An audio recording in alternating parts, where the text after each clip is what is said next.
I'd like to thank Cathy Frey for inviting me to present the opening keynote of this collaborative effort, the first SOMCANZ conference in New Zealand. I'm honoured to be here among so many esteemed professionals and feel welcomed by you all and very much at home.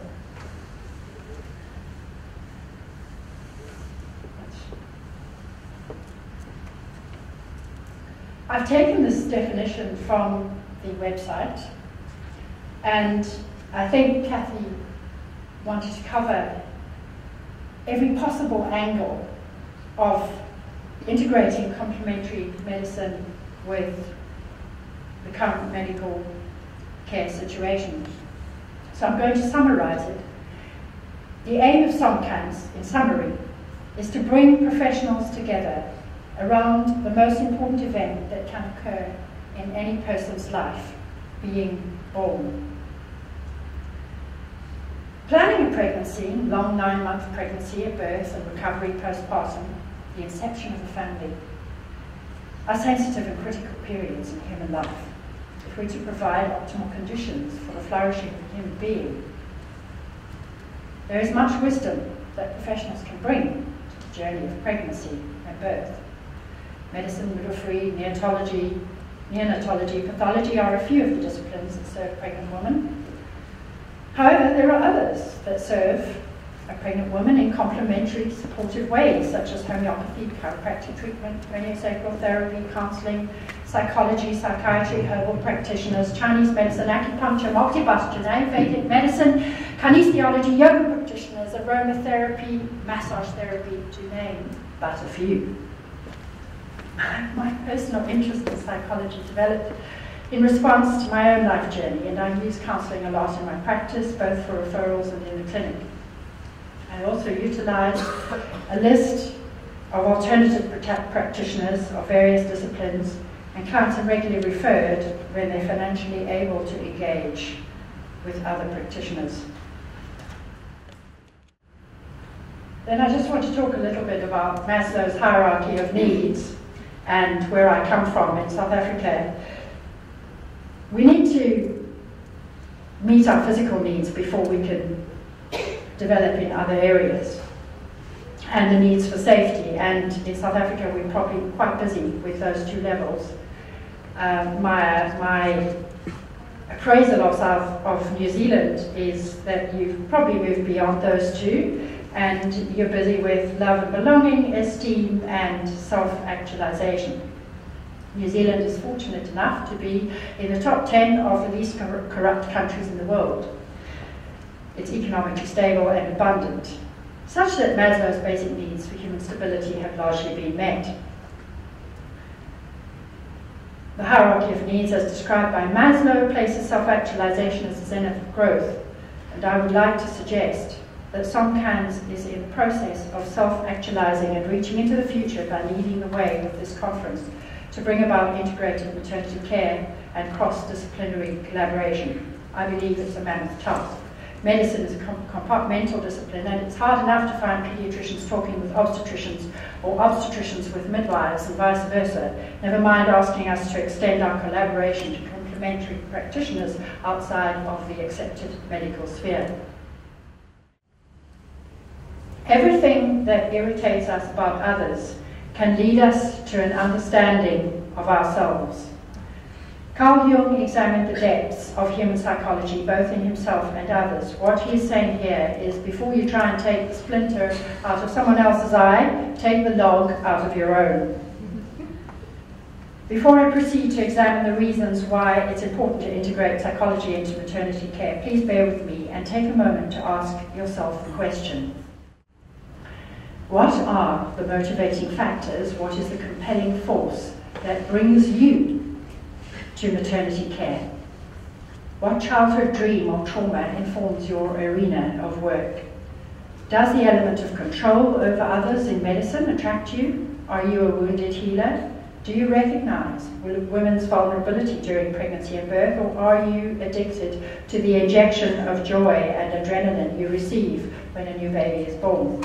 Is it your need to save lives or save the planet? Where does this stem from? Is it about saving yourself? Is there an element of anxiety and fear in your service? Where do you process your stress and grief? Where do you debrief when things go amiss?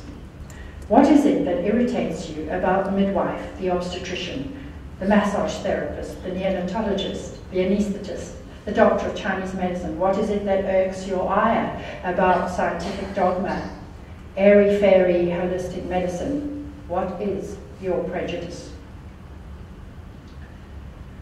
This brings me to integrating psychology into maternity care. Why is it important? A mother is the unborn baby's first environment, and the environment holding the mother in a safe place holds the baby in a safe place too.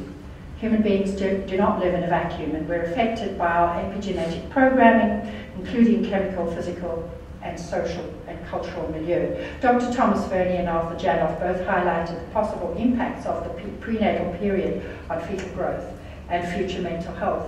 Mental and psychological health is related to the endocrine system. In 2003, O'Connor and Glover, and this ties in with what Kathy Frey said earlier, published a study on the strong association between early pregnancy stress before 16 weeks and the incidence of attention deficit disorder, or ADHD. This highlighted the importance of mitigating the stress of pregnant women to protect the future cognitive development of their babies.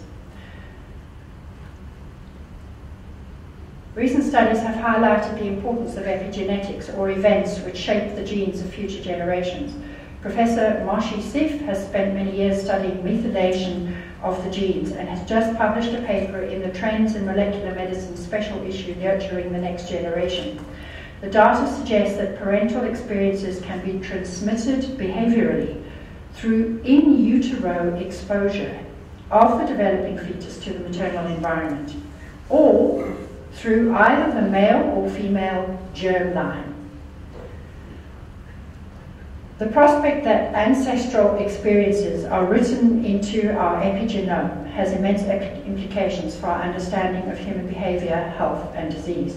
The trauma experienced by our grandmothers may be transmitted epigenetically to us and affect our behavior and functioning. Maternal depression and stress during pregnancy are associated with cognitive delays in development or learning impairments of the offspring.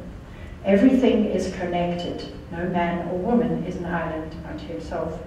And when we look at the poorer societies in our communities, and we find that them to be less than what we would desire, we are part of their environment. Some teratogens are well known, such as thalidomide, the morning sickness drug licensed for use in 1958. Thousands of babies were born with pocomelia or the absence of limbs, among other disastrous effects such as blindness. Glyphosate, the herbicide widely used by Monsanto and Syngenta, disrupts the gut and is associated with birth defects such as spina bifida and cleft palate. Clearly, our collaboration should not remain in closed medical circles in which we operate. Collaboration with holistic practitioners, agricultural farmers, and the public is indicated in order to halt the damage caused by toxic industrial and agricultural chemicals. To illustrate how crucial it is to integrate the various disciplines, the impact of poor nutrition during pregnancy was realized 20 years after World War II. And we're all long past world wars, and hopefully we'll never be part of them. But this is an important study. Nutrition is extremely important when we're talking about psychology in maternity care. The association between psychiatric conditions and the nutritional state of the pregnant mother was stumbled upon after the Second World War, 20 years after the Dutch famine. While Barker was the first to make the link between intrauterine growth and adult disease, Neugebauer made the definitive link between poor nutrition in utero and psychiatric disease in adulthood. Neugebauer, in his study, observed that young adults were admitted for schizophrenic disorders 20 years after World War II, and the link was discovered between the famine they experienced while in utero and their presentations of symptoms in adult life. And for those of you who do not know, the Dutch famine occurred before the Dutch changed their allegiance from Germany to Britain during the war. Similar incidents of schizophrenic symptoms and admissions to psychiatric incidents were observed 20 years after the Chinese famine in 1958, and that was a separate study. Pregnant mother needs to be well nourished to achieve optimal health, including endocrine health. New Zealand's excellent maternal and child health statistics suggest that thoughtful attention has been given to effective maternity care. The daughter, and she and I connected before the pregnancy, and when she became pregnant, I made every effort to voluntarily engage with her. I don't live in the same province as my mother. It's about a 1,000-kilometre journey, so I either fly or it takes me 2 days to drive up. We held an antenatal class in their hut with stilted Zulu, my stilted Zulu and their stilted English. It was more just the joy of being together that was transmitted. And when she went into labour, I accompanied her to the clinic and acted as her midwife, companion and friend. I massaged her hand and caught the baby girl as she slipped into the world. The dignity of this family has been stripped for generations by apartheid. And I recognized that I was perhaps appeasing my own pain of not being understood, and in her face was mirrored my own darkness and guilt of the apartheid era. Nonetheless, we're meeting on the bridge for this next generation. My hope is that this baby girl, the little one, whose name is Tlolile, which means gift in Zulu, will be more whole and less oppressed than her family through my interactions with them and their interactions with me. And just looking at this photograph, I wanted to ask myself, how much can I hope for? You know, I want to make the world a better place in one day, in fact, probably yesterday. Knowing my own darkness is the best method for dealing with the darkness of other people, and I'm not talking about their black skin. I'm talking about the deprivation, the loss of dignity, the loss of opportunity for 20-odd years for Thokozile, and much longer for 50-odd years for her mother. And I asked myself, what is my feeling? What is this picture? What is my darkness? What does the picture bring up in me? And the feeling was my fear. And I thought, but how? How can that be? What is it? And thought about it a little more, felt the feeling. And it was my fear of not being accepted.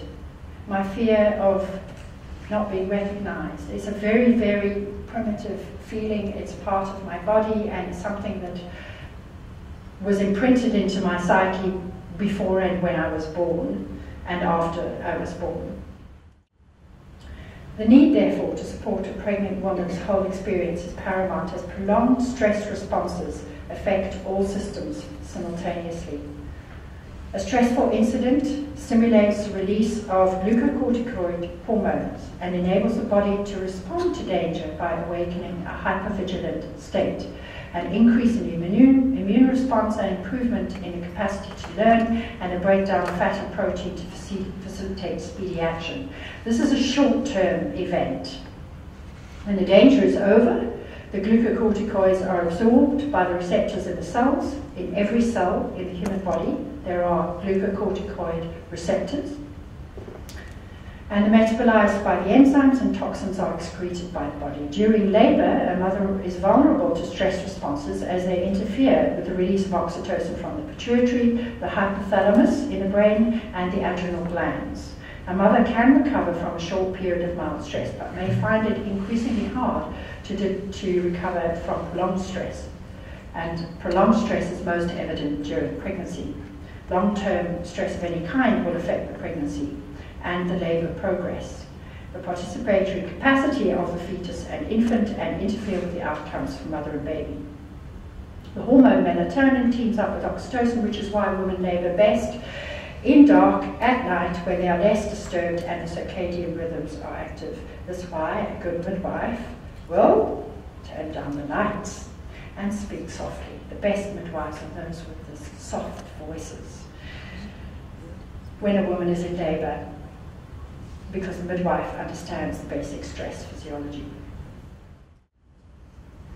There were so many unexpressed emotions in the family. The mother's fears, her anxieties, the father being an alcoholic. They're trying to keep it together for this teenage pregnant daughter who was in the trick, couldn't finish school. And it was really hard work for me, never mind them. Unexpressed emotions never die. They are buried alive and will come forth later in uglier ways. But I managed to hold it together for this girl, and she sent me a lovely letter. She writes to me about how wonderful her baby is, and then she says to me, I would also just like to thank you from the bottom of my heart for being such a huge support to me in my pregnancy and birth. You helped me experience one of the most beautiful experiences, even when I honestly didn't believe that I would be able to give birth to James. I hope that I can be such a huge support to other pregnant women when I am a trained doula, as you were for me. You really helped to open my eyes to the beauty and sacredness of birth. Thank you, and lots of love, Claire. I have since been informed that Claire is marrying a good man from the area and who is happy to take care of her and her son. It's a good story. It makes me very sad, though, because I want to cry when I remember. Emotions and feelings have a common habit of attaching themselves to whatever we do. This is because as babies we feel things before we think, and all experiences, everything, is stored in the body and mind as memories. When we're adults and work with other people, our old feelings may be triggered, and we find ourselves outraged by a person's behaviour. I have that often. Or humiliated and ashamed by another, or we may feel inferior or superior. Such feelings hamper our ability to be open, to really communicate effectively with others. Collaboration is the hardest task and requires that we look into our hearts and minds, tolerate uncomfortable feelings, work in our darkest shadows, and the parts of ourselves we may not yet have met. If such rare honesty and mutual understanding can be achieved, then maternity care in New Zealand will continue to be a forerunner in global maternity care. Labour is an involuntary, autonomous, endocrine process and is best left alone to proceed in a healthy mother. Chronic stress, epigenetics, but mostly fear affects women in labour. Fear and tension shuts down the autonomous labour mechanisms. I'm going to have to wind up very soon. I'm going to skip a few slides just to finish this. My question is here. Do we know what the long-term effects on the baby are, for instance, of the widespread use of synthetic cytosol for induction or augmentation? Are we interfering with the hypothalamic pituitary adrenal axis, the mother's own oxytocin feedback system, as well as the baby's endocrine system? The two best interventions in birth are privacy and calm, as they enable a mother to sink into her autonomous functions and allow biology to proceed. Can we provide these to the extent that a mother may need them?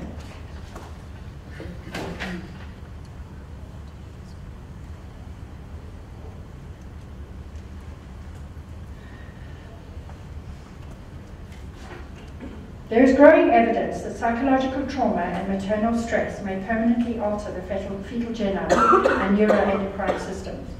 The obstetric complications may be an outcome of earlier insults. An obvious starting point is maternal mental health before and during pregnancy. Collaboration, therefore, between midwives, obstetricians, psychologists, psychiatrists, nutritionists, complementary and holistic practitioners could illuminate every woman's journey into motherhood and empower the mother and baby dyad. Collaboration means sharing and being real about who we are, what we offer. It means we need to withhold our prejudices and judgments, and as we look within, expand our gaze to include a greater field of vision and increased sensitivity to our conscious and unconscious observations. It seems imperative that if we're to succeed in improving maternity care, that we turn to each other with humility and see the reflection of ourselves in the mirror of the other person's eyes. The most intense conflicts, if overcome, leave behind a calm that is not easily disturbed. It is just these conflicts and conflagration which are needed to produce valuable and lasting results. When we can hold the space in our communities for a mother and baby, we give her the opportunity to find her power and empower her child to reach his or her full potential. This potential is quivering with anticipation of an as yet uncharted territory. The potential is ours. Thank you.